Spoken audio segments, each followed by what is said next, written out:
But Peyton was the one who stood up in general. That was pretty phenomenal to me. I've never seen anything like it. I've played with some awesome quarterbacks, but he was just different. When you play against Peyton Manning, you're playing against the quarterback and the game planner and the offensive play caller. There are moments in the grand, sweeping history of American sports that absolutely defy simple explanation. Moments where an athlete completely transcends the brutal physical limitations of the game and begins operating in a realm of pure, unadulterated genius. Welcome to Indianapolis in a fantastic Week 3 matchup between the Green Bay Packers and the Indianapolis Colts. And within that matchup, a study of two quarterbacks, Peyton Manning and Brett Favre, on display for you this afternoon.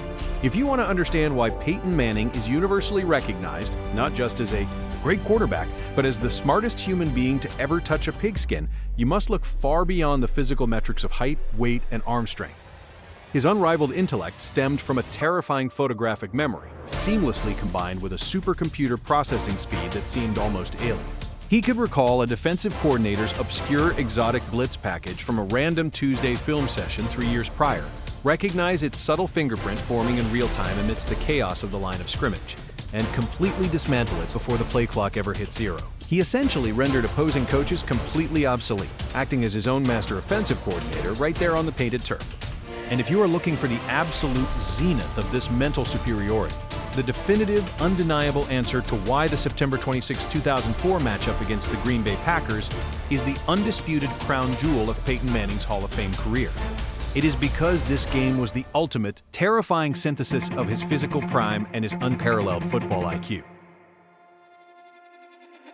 Against a legendary, gunslinging opponent in Brett Favre, Manning didn't just win a football game. He completely hijacked the central nervous system of an entire NFL defense, proving once and for all that, on the gridiron, a beautiful mind could totally and violently subjugate the body. Now here we are, Joe. Two fantastic quarterbacks with enormous respect for what the other one does. We're going to have us some fun today. To truly wrap your mind around Peyton Manning's utter, suffocating dominance during that legendary 2004 campaign, a historic season that would forever alter the DNA of how the quarterback position is evaluated by scouts and scholars alike, you have to understand exactly how he saw the savage game of football.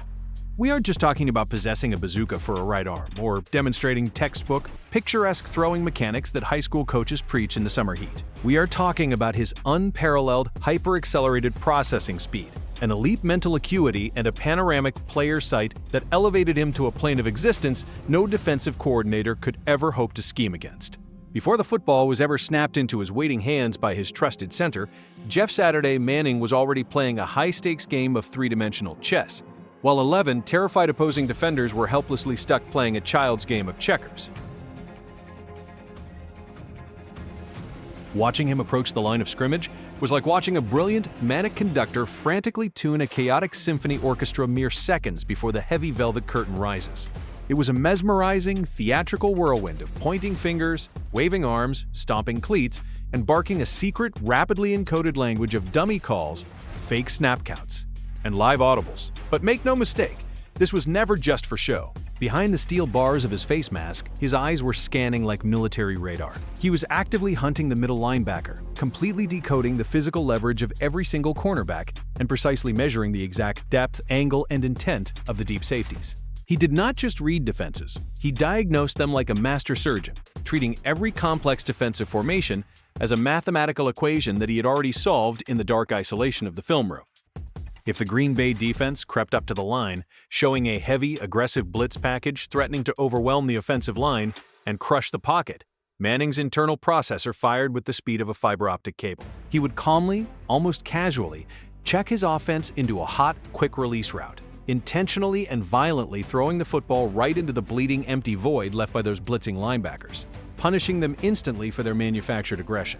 If the Packers retreated backward into a deep, conservative cover, two-shell, desperate to keep the explosive Indianapolis receivers in front of him and take away the deep pass, he seamlessly audibled to a punishing running play for Edger and James, or a passing concept deliberately designed to ruthlessly split the soft underbelly of the middle of the field. But his ultimate, most devastating weapon was never his footwork or his mechanics. It was his eyes. Manning inherently understood the fragile psychology of the defense. He knew that defensive backs are universally trained from Pop Warner to read the quarterback's helmet stripe. He would routinely open his shoulders, plant his cleats firmly in the artificial turf, and stare down one side of the football field with the sole express purpose of physically dragging the free safety completely out of his assigned territory. Once that safety took the bait, trusted his natural instincts, and drifted just 2 fateful steps in the wrong direction, the steel trap snapped shut. Manning would violently whip his head back to the opposite side of the field and fire a laser beam into the exact, pristine window he had just artificially created out of thin air. He did not wait for his elite receivers to break their routes and get open. He threw the football to the precise blade of green turf where his receiver was eventually going to be, seconds before anyone else in the screaming stadium realized the play was already over. The Green Bay Packers defense, despite boasting incredible pride and battle-tested veteran talent, never stood a fighting chance against that terrifying, relentless level of cognitive processing. Let us roll the tape on a historic, record-setting first half where Peyton Manning threw 5 flawless touchdown passes, methodically stripping away the Packers' dignity play by agonizing play. Picture the first quarter. The crowd inside the RCA Dome is a deafening, vibrating cacophony. Manning steps to the line of scrimmage and, within half a heartbeat, immediately recognizes a single high safety look with pure isolated one-on-one man coverage on the outside perimeters. The Packers are rolling the dice, daring his superstar receivers to beat their cornerbacks in a pure foot race. Manning knows the exact trajectory of the football before the center even twitches his hand. At the snap, he deliberately freezes that lone, panicked deep safety in the middle of the field, with his initial towering posture and hard, deceptive eye contact. He takes a crisp, rhythmic dropback, firmly sets his back foot in the turf, and lofts an absolute, unadulterated dime deep down the left sideline to a streaking Reggie Wayne for a breathtaking 36-yard touchdown. The sheer placement of the football is nothing short of staggering. It is dropped perfectly from the dome's rafters, floating over Wayne's outside shoulder, completely shielded from the frantically trailing defensive back, landing in a microscopic bucket where only number 87 can make a play. It was an undeniably unstoppable throw, born entirely from an instantaneous, flawless pre-snap read that left the defense grasping at shadows. Just a few short minutes later, the Packers' sideline is in a state of absolute 5-alarm high alert. They realize their standard, vanilla coverages are hemorrhaging yardage at an alarming rate, so they desperately try to change the math. They decide to dial up the pressure, blitzing extra men from the second level, trying to rattle Manning in the pocket, put him flat on his back, and disrupt the delicate, lethal timing of the Indianapolis passing attack.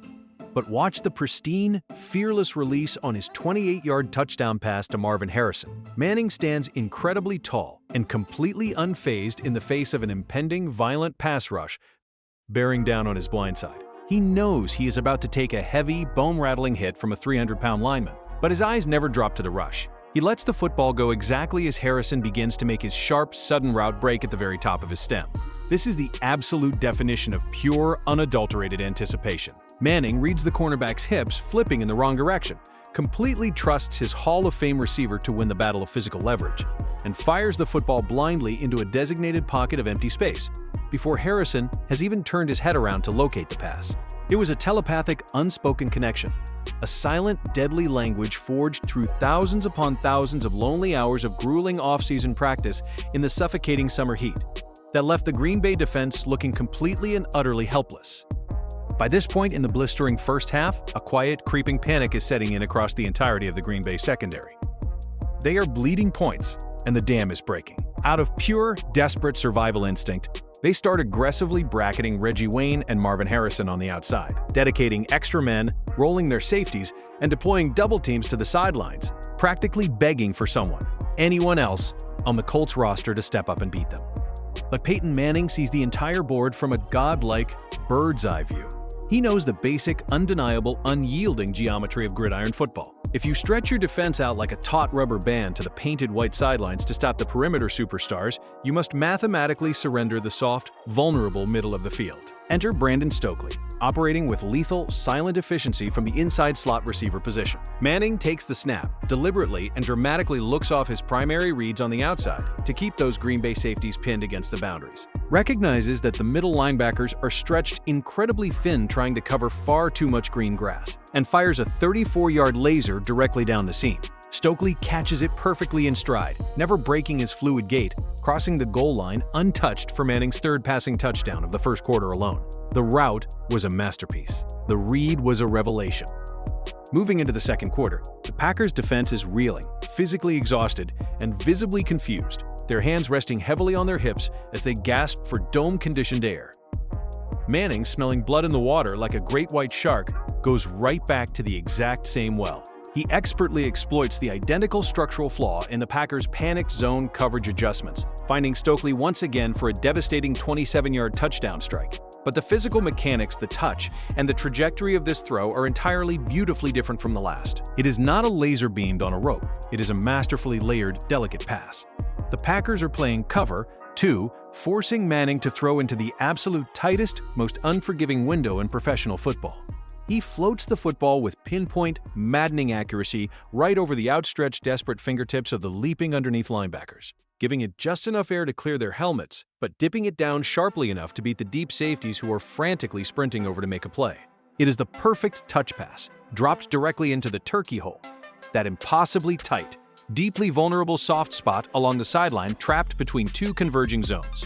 It is a throw that demands literal inches of margin for error, a pass that most starting quarterbacks wouldn't even dare to attempt in practice. And Peyton Manning executes it on a Sunday as casually as a morning toss in the backyard. As the clock mercilessly ticks down on the final moments of the second quarter, the Colts find themselves backed up right on the enemy's 1-yard line. This is a condensed, claustrophobic, unforgiving area of the field where passing windows shrink from microscopic to virtually non-existent, and every single decision must be processed and executed in a fraction of a heartbeat. It's 22 angry, massive men fighting in a phone booth. The Green Bay defense, absolutely terrified of star running back Edgerrin James punching the ball in for a bruising physical score, sells out completely against the run. They stack the box with heavy, bruising defensive linemen and linebackers, digging their cleats in, leaving the back end completely exposed. Manning's pre-snap vision immediately registers this massive, fatal defensive overcommitment. At the snap, he executes a flawless, exaggerated play-action fake, physically driving the leather ball deep into James's chest to sell the grand illusion. The Green Bay edge defender takes the bait entirely, violently crashing down to tackle the running back, completely vacating his assigned flat zone in his blind, desperate eagerness to make a goal line stop. Manning effortlessly boots out away from the fake, completely untouched by the violent chaos inside the tackles, and lightly, almost cruelly, flips a wide-open, demoralizing 1-yard touchdown pass to James Monroe. That makes an unfathomable 5 passing touchdowns, entirely orchestrated, commanded, and delivered by one single man, all in the first 30 minutes of a professional football game. But true, historic football intelligence isn't just about scoring fast and overwhelming the scoreboard. It is about knowing exactly how to manipulate the flow of time itself. As the game moved into the gritty, exhausting reality of the second half, Brett Favre and the Packers desperately tried to mount a miraculous comeback, relying on deep, chaotic heaves to stay alive. The stadium was holding its collective breath. And this is exactly where the smartest player in the world applied the final, suffocating python-like chokehold. Recognizing that his own defense desperately needed rest, and the Packers desperately needed the football, Manning completely shifted his mental paradigm. He transformed instantly from a hyper-aggressive, vertical gunslinger into a methodical, clock-chewing surgeon. On a critical game-defining 3rd and long in the second half, with the Packers bringing a complex, heavily disguised safety blitz designed to force a punt and turn the tide, Manning stepped to the line. He calmly identified the rotating safety creeping toward the edge, dramatically altered the offensive line's blocking protection scheme at the absolute last possible second to pick up the unblocked rusher, and delivered a devastatingly precise strike over the middle of the field directly into the area the blitzing safety had just abandoned. It was a chain-moving dagger that drained the very life out of the Packers' sideline. He didn't just beat their coverage, he fundamentally demoralized their will to compete, milking the play clock down to 1 single second on every single snap, agonizingly extending drives, and suffocating any fleeting hope of a Green Bay resurgence. Peyton Manning finished that spectacular, unforgettable afternoon with 393 passing yards, absolutely 0 interceptions, and a staggering elite 140.9 passer rating. In a wild, chaotic, high-scoring affair where he and the legendary Brett Favre combined for an unbelievable 9 passing touchdowns, it was Manning's absolute, unwavering, godlike control over the violent chaos of the gridiron that remains the true, defining story of the day. Favre played the game with his trademark chaotic brilliance, making wildly entertaining, off-balance throws that defied logic. But Peyton Manning played with cold, calculated, terrifying perfection. He did not force the football into tight, dangerous double coverage. He did not rely on desperate prayers or jump balls. Instead, he dictated the defense's every single movement with his brilliant mind, his rhythmic cadence, and his deceiving eyes, and then simply ruthlessly delivered the football into the spaces they willingly left behind. It was the ultimate launchpad for a historic, earth-shattering season that would see him break the immortal Dan Marino's National Football League single-season passing touchdown record by throwing 49 touchdowns. Week 3 of the 2004 season wasn't just another marquee game on the television schedule. It was, without a shadow of a doubt, the smartest football player in the world stepping under the dome lights and delivering his absolute, undeniable masterpiece.